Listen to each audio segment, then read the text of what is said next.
Bonjour tout le monde, j'espère que vous allez bien. Donc aujourd'hui, ma vidéo va parler de la santé digestive. Donc aujourd'hui, je vais essayer de vous dire le plus de trucs possible en le moins de temps possible. Fait que là, on va essayer de garder ça short and sweet et je vais vous dire mes 10 trucs préférés. Je ne suis pas nutritionniste ou une scientifique, peu importe, mais j'ai assisté à des conférences et c'était des scientifiques qui parlaient des recherches qu'ils ont fait ou qui ont été faites par le passé. Donc, je vais vous donner cette info-là dans cette courte vidéo. C'est des trucs que je fais pour ma santé digestive à moi et qui fonctionnent très bien. Donc, je pense que c'est intéressant, vous aussi, si vous avez des troubles digestifs ou vous voulez juste faire plus attention à votre santé digestive. Donc, pour commencer, j'aimerais dire qu'il y a 2/3 des gens dans leur vie vont avoir un trouble digestif quelconque. Donc, c'est quand même une statistique qui est assez intéressante dans le sens qu'il y a beaucoup de gens qui vont souffrir de maladies digestives ou de troubles digestifs.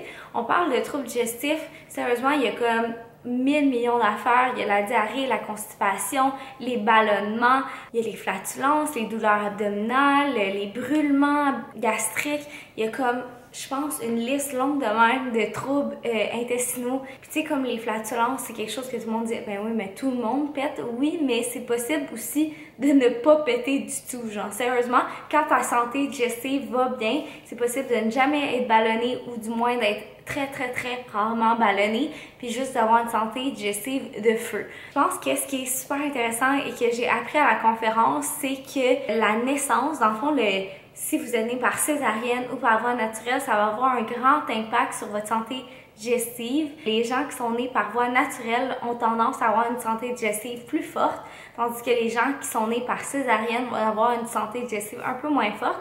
Dans la voie vaginale, le bébé va avoir son visage et tout son corps va être en contact avec les bactéries de la mère, tandis que par voie de la césarienne, c'est vraiment un autre procédé.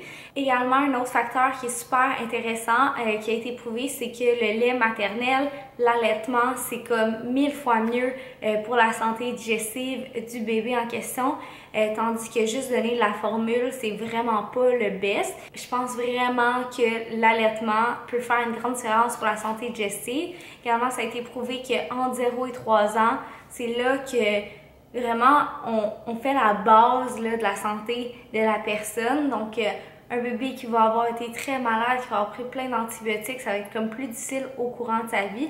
Vraiment, moi, ça me fascine. Puis je suis née par voie vaginale, j'ai été allaitée. Mais quand j'étais très jeune, j'ai une pneumonie, une mononucléose.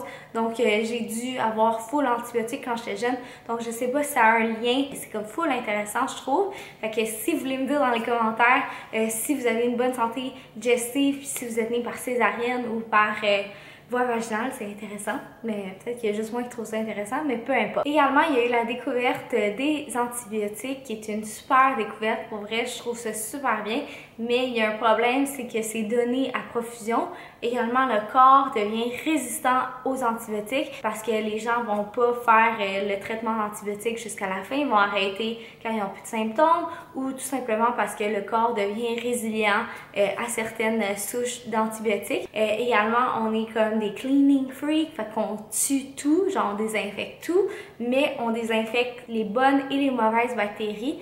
Donc, autant que la stérilisation, c'est super bon dans un certain contexte, qu'il faut quand même pas virer fou puis pas tout wiper les bonnes et les mauvaises bactéries. Également, de génération en génération, de moins en moins de bonnes bactéries. Donc, si moi, ma grand-mère avait plein de bonnes bactéries, elle a pris des antibiotiques et tout ça, donc elle en a un petit peu moins de bonnes bactéries, elle va en donner moins à ma mère, qui va en avoir moins, qui va en donner moins à moi. Donc, mes enfants vont avoir moins de bonnes bactéries que les générations du passé. Donc, c'est vraiment fou. Mais là, la science, il y a beaucoup d'avancements et on en connaît beaucoup plus sur la santé digestive. Donc, c'est là que c'est intéressant de prendre charge de notre santé avec les petits trucs dont je vais vous parler. Donc, le premier point, c'est un point quand même assez simple. C'est de manger plus de fibres. Donc, il y a des fibres solubles, insolubles. On va pas rentrer là-dedans, on va juste dire manger plus de fibres. Les fibres se trouvent beaucoup dans les végétaux. Donc, je vous invite à faire une petite recherche Google, aliments avec beaucoup de fibres. Vous trouvez les aliments que vous aimez. Moi, c'est juste de rajouter des légumes partout partout. Dans mes omelettes le matin, je rajoute plein de légumes, je fais des énormes salades, je mange des haricots, des lentilles, des aliments comme ça qui contiennent énormément de fibres, mais également de manger varié. Dans le fond, de pas juste manger un légume que tu aimes, c'est vraiment manger toute la diversité parce que on a plusieurs souches de bactéries en nous, mais il y en a qui aiment tel type de fibres, tel type de nutriments, contribuent à tel type de bactéries. De vraiment penser que si on veut un microbiote diversifié, il faut manger de façon variée. Également, beaucoup de fibres, donc c'est mon premier conseil pour vous. Le deuxième conseil, c'est de limiter tous les aliments qui sont plus transformés, les édulcorants, la friture, l'alcool, tous les trucs qu'on sait déjà que c'est pas bon pour la santé. Puis à la conférence, j'ai comme eu un moment alléluia d'une explication qu'un des médecins a dit. Il disait que la friture, mettons si on dit des frites, oui c'est une patate, oui c'est un légume, mais la friture fait en sorte que l'aliment qui était vivant, la patate qui est super bonne pour la santé d'un certain point, avec la friture, on vient de tout tuer. Donc le problème avec l'alimentation de fast-food, de friture et tout ça, c'est que c'est pas une alimentation qui est vivante, c'est une alimentation qui est juste stérile, qui est vidée de toute bonne bactérie parce que c'est tellement cuit à haute température que ça devient juste mort. Fait que de manger des aliments vivants, de prioriser qu'est-ce qui n'a pas été super transformé, c'est vraiment bon pour la santé. Je dis pas de cuire votre nourriture, c'est pas bon, là. Mangez pas du poulet cru ce soir, mais dans le sens de pas frire les aliments, ça fait en sorte que ça garde l'aliment vivant. Le troisième conseil, c'est de limiter les grosses portions, de pas manger à s'en exploser l'estomac dans le fond. Quand on mange des trop grosses portions, ça ralentit notre transit, notre gestion est lente et difficile. Également, ça cause la fermentation dans notre système digestif. Donc, si la nourriture est là pendant longtemps, là, c'est dur pour notre corps de justement évacuer ce trop plein de nourriture-là. Je dis pas de manger des portions de oiseaux, là, mais c'est juste de pas manger des portions qui sont énormes, qui vont ralentir votre transit digestif. C'est de manger suffisamment, mais d'écouter son corps, puis de pas aller au-delà de la faim réelle. Fait que c'est vraiment d'écouter nos signaux de faim quand on mange. Ça nous amène au quatrième conseil qui est de vraiment manger lentement, de bien mastiquer avec attention. Donc c'est vraiment important de bien mastiquer sa nourriture. C'est la première transformation qui se passe. Il y a également des enzymes dans la salive qui aident à break down certains nutriments. Puis ensuite, si la nourriture est bien mastiquée, au niveau de la digestion, ça va être beaucoup plus facile ensuite d'éliminer, de faire le travail, de l'absorption des nutriments, puis ensuite l'élimination des déchets. Si vous mangez des grosses bouchées, vous avalez tout rond, c'est vraiment plus difficile pour votre digestion par la suite, vous vous aidez pas. Également, manger super vite. Comme, il faut vraiment prendre le temps quand on mange de manger, de pas faire 56 000 choses en même temps. Donc, un autre truc en lien un petit peu avec le fait de ralentir, de mastiquer, de manger lentement, c'est de réduire son stress. Donc, quand on est stressé, notre digestion va pas bien aller. Vraiment un lien entre notre système digestif, notre cerveau. Donc, les deux sont interreliés. Donc, quand notre santé digestive va pas bien, d'habitude, ça va pas toujours bien au niveau de notre tête. Même chose, si on est super stressé, fatigué, brûlé, notre système digestif va pas bien fonctionner. Souvent, quand on a des diarrhées ou de la constipation, c'est quand on vit un grand stress dans notre vie. Donc, c'est important de diminuer son stress au quotidien avec la méditation, l'activité physique, aller prendre des marches dans la nature. L'activité physique, c'est tellement bénéfique, déclencher plein de bonnes endorphines dans notre corps, se sentir bien, heureux, diminuer notre stress, mais également juste le fait de bouger la région abdominale en s'entraînant, ça va aider l'évacuation, ça va créer des genres de torsions, c'est comme un peu la digestion. Un autre conseil que je peux vous donner, c'est un supplément. Donc, je suis vraiment pas pro-supplément dans le sens que je promouvois beaucoup la bonne nutrition, l'entraînement, la gestion du stress, tous ces trucs-là. Je parle pas nécessairement de suppléments, mais je pense que ici c'est un cas où les suppléments peuvent être extrêmement bénéfiques. Je consomme personnellement des probiotiques depuis des années. Je vais vous montrer ceux que je prends dans quelques secondes. Je vais vous montrer les probiotiques que je prends. Donc ça et ça. c'est de la compagnie Nova Probiotics, que je trouve qui est une compagnie extraordinaire. Mais également, je vais vous expliquer pourquoi je prends celui-là ou pas celui-là. Donc, en temps régulier, je prenais la version féminine, 27 milliards. Mais récemment, j'ai dû prendre des antibiotiques, donc c'est vraiment pas le fun. Mais là, je me back avec la formule 100 milliards. Donc, vraiment leur formule avec le plus de probiotiques dedans, qui est extrêmement, genre, bénéfique. Pour vrai, genre, je peux même pas dire à quel point ce supplément-là fait une belle différence au niveau de la santé digestive, au niveau de l'inflammation, au niveau de la santé immunitaire, parce que tout est relié. Également, avant de partir en voyage à Bali, Bali est reconnu pour le Bali Belly, c'est comme des troubles digestifs qui sont en lien avec les bactéries qui sont dans l'eau, qui sont dans la nourriture là-bas. C'est évitable dans le sens que j'ai été à Bali, j'avais pris mes probiotiques par exemple, et j'ai pas eu le Bali Belly, mais Marc l'a eu. Donc c'est quelque chose qui peut arriver également quand on voyage partout à travers le monde parce que c'est juste différent, la nourriture là-bas ou les habitudes ou juste le fait de voyager, c'est quand même un stress de prendre l'avion et tout ça. La formule voyage, donc ils ont une formule végane et une formule régulière. Donc moi j'alterne. Une journée, je prends la formule végane, une journée, je prends la formule régulière. Puis ça, c'est dans le but d'avoir une plus grande diversité parce qu'il y a des souches différentes dans un et dans l'autre. Donc, cette compagnie-là, c'est vraiment cool. Ils font des probiotiques véganes, qu'est-ce que la plupart des autres compagnies ne font pas parce que souvent, il y a des souches laitières pour les bactéries qui sont prises pour faire les probiotiques. Vraiment une compagnie qui est extraordinaire, je l'ai dit 1000 fois, mais pour vrai, prendre un probiotique, ça vaut tellement la peine. Si vous n'avez pas de troubles digestifs, vous voulez juste en prendre un en prévention, il y a des formules avec beaucoup moins de souches. Mais sinon, je pense que c'est important si vous avez pris des antibiotiques, vous avez été très malade cette année, de vous baquer et de prendre une formule avec beaucoup de souches de probiotiques comme celle à 100 millions.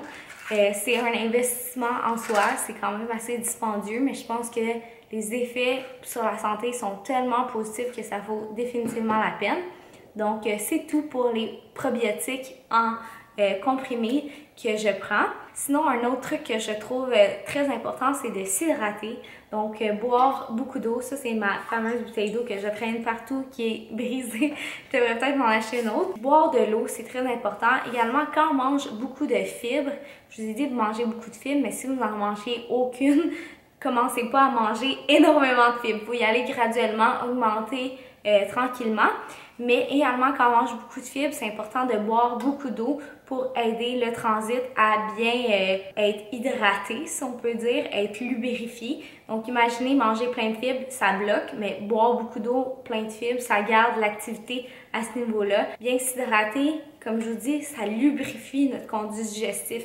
Donc, si vos selles sont dures, si vous avez de la constipation, il faut boire beaucoup d'eau. Moi, je dirais minimum 2 litres par jour. Également, si vous êtes actif physiquement, plus de 2 litres par jour. Ça se fait facilement quand on rend ça une habitude. Donc, pour ma part, c'est super facile de boire beaucoup d'eau. Je bois de l'eau citronnée, des infusions de fruits, des tisanes. Pardon, j'ai manqué de batterie, mais je vais boire une petite gorgée d'eau. Donc, comme je vous dis, buvez plus d'eau, c'est extrêmement bon pour votre santé digestive. Le prochain conseil que j'ai à vous donner est de consommer des aliments fermentés. Donc, notre système digestif adore les aliments fermentés. On en mange très peu dans la culture nord-américaine, mais de plus en plus, ça devient populaire. Je trouve ça vraiment cool. Donc, je vous recommande fortement de boire du kombucha, qui est une boisson fermentée à base de thé. Également, de manger des aliments fermentés tels la choucroute. Moi, j'aime ça, la choucroute. C'est pas tout le monde qui aime ça, mais vous pouvez acheter des plus petits formats, en mettre un petit peu partout dans vos salades. Sinon, il y a aussi des aliments fermentés comme la betterave fermentée, des trucs comme ça. Donc, allez voir qu'est-ce qui vous plaît. Pour ma part, j'adore le kombucha. Je sais qu'il y a des gens que ça leur prend quelques fois essayer avant d'aimer ça. Donc, vraiment, je vous dis, essayez au moins 3 sortes différentes. Donc, le dernier... Non, il y en a 2 autres. Donc, il me reste 2 autres petits traits pour vous. Je vais essayer de faire ça assez vite parce que je pense que ma vidéo commence à être un peu longue. Je m'excuse, c'est moi. Mais sinon, un autre truc que je peux vous donner, c'est de tenir un journal. Donc, c'est quelque chose que j'ai fait par le passé quand j'avais des petits troubles digestifs. Vraiment écrire les aliments que vous avez mangés, puis ensuite la réaction que votre corps a eue. Donc si à chaque fois que vous mangez des produits laitiers, vous avez la diarrhée, c'est peut-être un signe que votre corps ne trippe pas sur les produits laitiers. Ou chaque fois que vous mangez du gluten, vous avez des crampes abdominales 45 minutes après. Ou ça peut être aussi une activité que vous faites où là c'est vraiment poussé, mais quelqu'un avec qui vous soupez. À chaque fois que vous soupez avec telle personne, vous vivez un grand stress, comme il y a quelque chose qui vous cause du stress, puis hop, vous avez des troubles digestifs. Analysez, c'est quand les moments, c'est quoi les éléments déclencheurs, c'est quoi les aliments qui font en sorte que vous auriez peut-être des troubles digestifs. Donc en tenant un petit journal de bord comme ça vous aide à être plus conscient des aliments qui pourraient vous causer des troubles digestifs.